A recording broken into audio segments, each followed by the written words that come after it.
Every revolution has a face. For most people, when they think about EVs, they think about that shiny electric SUV in that TV ad. I'm talking about the one with the panoramic sunroof, ventilated seats, zero emissions, and that slow motion shot in rain. But what if I told you that isn't the poster child of the EV revolution? It was actually the person who rang your doorbell 20 minutes ago. He's the one who delivered your Maggie, your milk, your midnight ice cream on an EV scooter that was so silent you didn't even hear him reach. And यही आज का twist है, the EV adoption that you keep hearing about, that's barely happening. And the EV adoption that is actually happening at scale, the majority adoption kind, is actually being done by people you see every day, but you don't actually look at. And this is exactly what we're planning to unpack today. Hi, I'm Arunima, and you're watching How Bizarre. So, let's get started.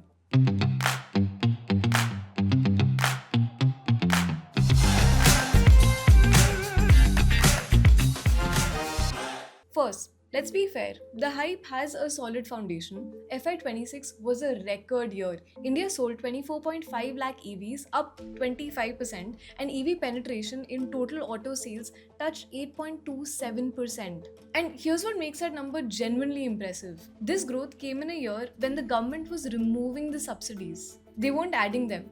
In FY 25-26, subsidies collapsed from 15,000 rupees per kilowatt hour to just 2,500 per kilowatt hour. And this was capped at 5,000 rupees a vehicle. On top of that, GST 2.0 from September 2025 made petrol vehicles cheaper, shrinking the EV's price advantage, and still EVs grew. जिस sector को government उंगली पकड़ के चलना सिखा रही थी, वो फाइनली दौड़ने लगी है. That's a real sector, not a subsidy bubble.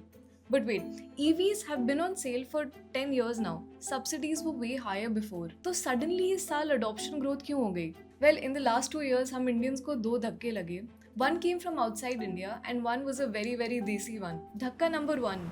Crude. Remember what this year felt like? Before the Middle East conflict escalated on the 28th of February 2026, Brent crude was sitting near $73 a barrel. Then, 60 days later, it had exploded past 176. That's a 72% jump and only the sixth time in recorded history that Brent's monthly average crossed 120. India imports over 85% of its crude, so we felt it exactly where it hurts. Petrol crossed the 110 rupee mark in some cities. And we saw scenes we mostly see during a crisis. Long queues at petrol pumps. There were rumors of petrol reserves depleting. Then prices of crude fell down. But did your petrol bill decrease with it? Not really.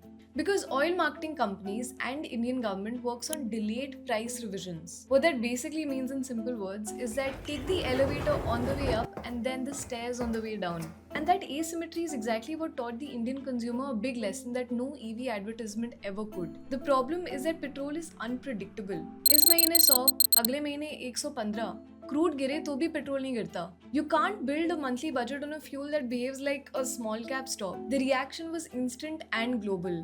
The IEA says worldwide EV sales jumped 35% in the very next quarter. And in India, electric car sales roughly doubled. In fact, March 2026 became India's first ever 2.8 lakh EV a month. People didn't switch because they suddenly loved the planet. They actually switched because they stopped trusting the pump. And just as that trust was wobbling, dhakka number 2 landed, the desi one. And by that I mean drumroll, ethanol. For the past several months, your petrol tank hasn't been getting filled with just petrol. It's E20. 20% ethanol blended in, rolled out nationwide years ahead of the original schedule. Now the government side first. The ethanol program has saved almost 2 lakh crore rupees in foreign exchange. In fact, Honorable Minister Nitin Gadkari recently said in Parliament that the mileage drop is 2 to 6% due to ethanol blending. Most people don't agree with this number. But the public's anger was never really about the 6% mileage. It was about choice. Your only ethanol-free escape is premium petrol like Indian Oil's XP100 at around 160 rupees a litre. We Indians treat our vehicles like family and suddenly it felt like someone else was deciding what your family member eats. There's no menu, there's no label, there's no opt-out below double the price. And that's when a huge realization spread across the country. The government can control what comes out of the fuel nozzle. But the one fuel nobody can blend, dilute or adulterate is electricity, at least so far. Before we carry on with the rest of the episode, I just wanted to come here and say that a lot of people come to me with queries around how to be an effective communicator, how to speak confidently on stage or in front of a camera, and what to do when things go wrong. So, for this, I have built a course along with upskills.club on how to be an effective communicator, and in this, there is no theory, only practical knowledge drawn from my own lived experience. I'll be covering a range of topics, things like in the first 30 seconds, what can you do that will make or break your presence? What are some body language mistakes that most people oversee? Or how to rehearse without sounding scripted. So yes, this is loaded with a lot of hands-on learning, lot of tips on how to sound natural in front of a camera. And if you want to be an effective communicator in 2026, then this is a course for you. Check it out, the link is in the description. Now, back to the episode. So, that electric scooter that was standing in some forgotten garage in the corner, right, is suddenly not looking like a gadget anymore. It's looking like independence. Okay, so now we know why the surge happened. The next question is, where did it go? Because here's the thing, it didn't go where the TV ads point. When someone says EV, your brain automatically shows you an electric car. So सबसे पहले cars का ही data देखते हैं. Electric car sales in FY26 were around 2 lakh units. That's up a spectacular 84%. And that sounds like a revolution until you see the penetration number. Roughly 5% of all of the cars sold were these cars. What that means is that one EV car was only sold in every 20 cars in total that were sold. And that too after a decade of headlines and a global oil crisis. Now let's look at who is selling them. Tata Motors leads with about 93% share. JSW MG has around 26%. Mahindra grew 5-fold into third place. Together, this trio controls nearly 87% of the market. Who's behind them? Well, Hyundai and now Maruti with the e-Vitara. If you notice something, there's no revolution here. There's no garage startup that has toppled some giant and just makes for a great documentary. The electric car market is just another petrol car market with a battery swapped in. The same showroom, same badges, same brands that your father bought. So if the revolution isn't in cars, where is it? It's in the two places you pass every day without looking. Place number 1, the e-rickshaws. Electric three-wheelers sold 8.3 lakh units in FY26. That's a full 34% of India's entire EV market. And here's my favorite stat in this entire video. In December 2025, the government withdrew the electric three-wheeler subsidy. That's because the segment had already smashed its adoption target with EV penetration around 32%. Just think about that. Cars needed a decade and an oil war to reach 5%. The humble e-rickshaw, which is electrified so fast that government ने खुद बोला अब subsidy की जरूरत नहीं है. Place number 2, the two-wheelers. And this is where your delivery boy re-enters the story. I'm talking about the gig fleet. Blinkit says roughly 80% of its last mile fleet in Gurugram is already electric. Swiggy Instamart is committed to 100% EV by 2030. And if you look at Delhi's aggregator policy, it actually makes it a law to have an all-electric delivery and cab fleet by April 2030. And that would have a penalty of 50,000 rupees fine per vehicle for missing it. So while your neighbor is still waiting for charging infrastructure to improve, the guy delivering his groceries went electric last year. But why him first? Go back to the crude shock for a second. When petrol touched 100, for you it was an annoyance.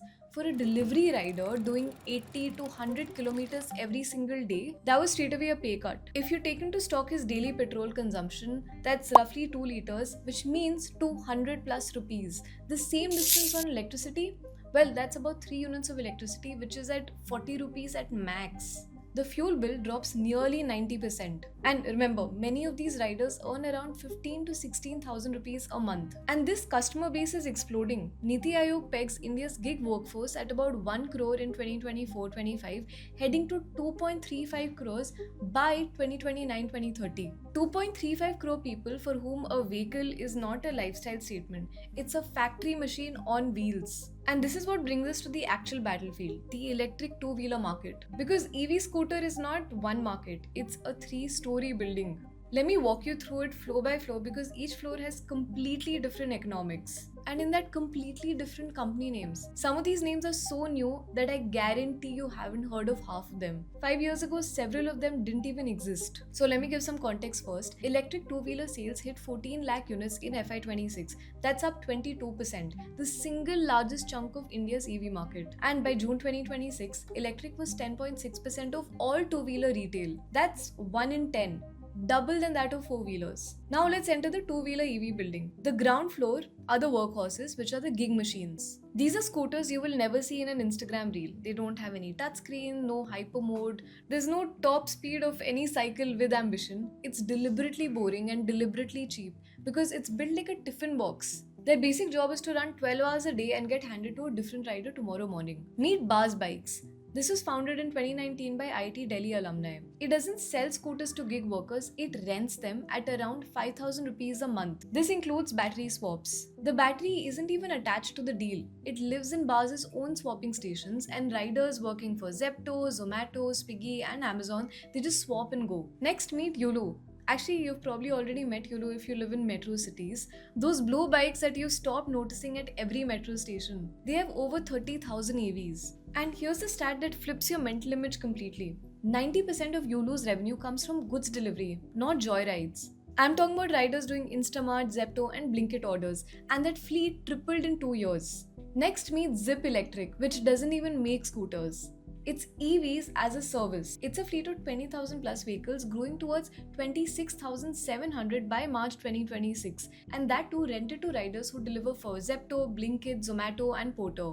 So they have operational profitability claimed, a 600 crore FY26 revenue target and an IPO planned within 2 years. And this floor is invisible to your every EV stocks list on your screener because almost all of these players are not even listed yet. Now hold that thought, we'll come back to how you can actually invest in it. Next, if you climb up one floor, the mass budget floor, you have iQube, Chetak, Vida, family scooters priced to fight the petrol Activa. And this floor hosts FY26 biggest plot twist, the old guys won. TVS iQube 3.41 lakh units up 43%, number 1 in the country. Bajaj Chetak 2.89 lakhs, number 2. Hero's Vida 1.44 lakh units, growing an absurd 196%. Greaves Ampere added 61,563 units, up 53%. Together, the legacy trio TVS, Bajaj and Hero now control 61% of electric two-wheeler sales. And the startup that was supposed to eat them a few years back has started to vanish. I'm talking about the Ola electric scooter. That was FY25's market leader. In FY26, its volumes crashed 52% to 1.64 units. Revenue actually halved from 4,500 crores to 2,250 crore rupees with a full year net loss of almost 1,800 crores. That is 20% lesser than the previous year, even though revenue halved. मतलब bleeding थोड़ी slow जरूर हुई है. But its Q4 revenue just 265 crores, down 57%. And the company is now pursuing a QIP to gather some liquidity. Ola itself admitted service was the largest constraint on demand and brand trust. The average service turnaround was around 9 days in October 2025, and it has now cut that to about 1 day. Although some people argue that the on-ground story is completely different from this number. And in fact, all of this is exactly visible in Ola's stock price, which is down 75% from its all-time high.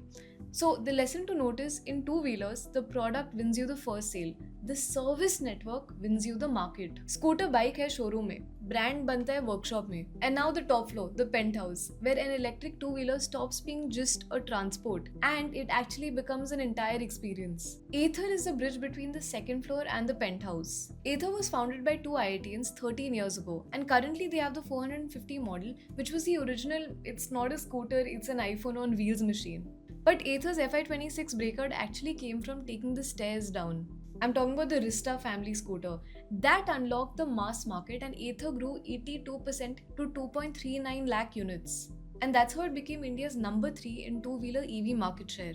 They've announced a new EL01 platform too, which as per them is going to be a true mass scooter at lower prices. Unlike Ola, Ather's user base loves the product. That actually shows in their stock price, which has increased almost 300% since its IPO last year, which is nearly a 4x growth. The purest penthouse resident today is Ultraviolet. It's a Bengaluru-based company. The F77 electric sports bike at around 3 lakh rupees, now selling in 12 countries across Europe. Owners describe it honestly. It's not a commute, it's an experience. लोगों को उसे चलाने में इतना मजा आता है जैसे go karting कर रहे हो on EMI. But we don't do fan club content here, so the numbers, let's look at those. Ultraviolet sold roughly 1,168 vehicles in all of FY25. Its FY25 revenue was 32 crore rupees. FY25 net loss 116 crore rupees. The loss is almost 4 times the revenue. That's not a business yet. That's a very expensive dream funded by very patient investors, including Zoho and the Ferrari family's Lingotto. They actually wired another $45 million in December 2025. Its cheaper Shockwave and Tesseract models launching through 2026 are its attempt to climb down to where the volumes live. So stand back and look at the whole building. We have the penthouse, which is a world-class engineering 1100 units. Then we have the ground floor, which is the boring tiffin box scooters, lakhs of vehicles, majority adoption, growing on pure economics with zero Instagram glamour. And the main competition lies in the middle. In EVs, ordinary is where the extraordinary money is. And this brings us to the question you've been holding since the ground floor.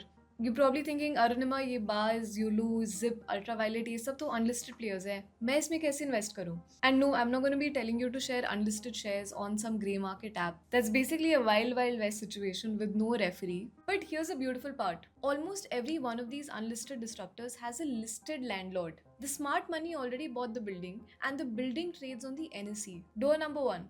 Yulu का listed दरवाजा है Bajaj Auto. Bajaj holds an 18.8% stake in Yulu and it goes deeper than money. Yulu's e-bikes are physically manufactured by Bajaj at its Chakan plant. So one Bajaj share gives you the Chetak on the middle floor, the Gogo electric 3-wheeler brand in the e-rickshaw boom, and a piece of the ground floor gig fleet.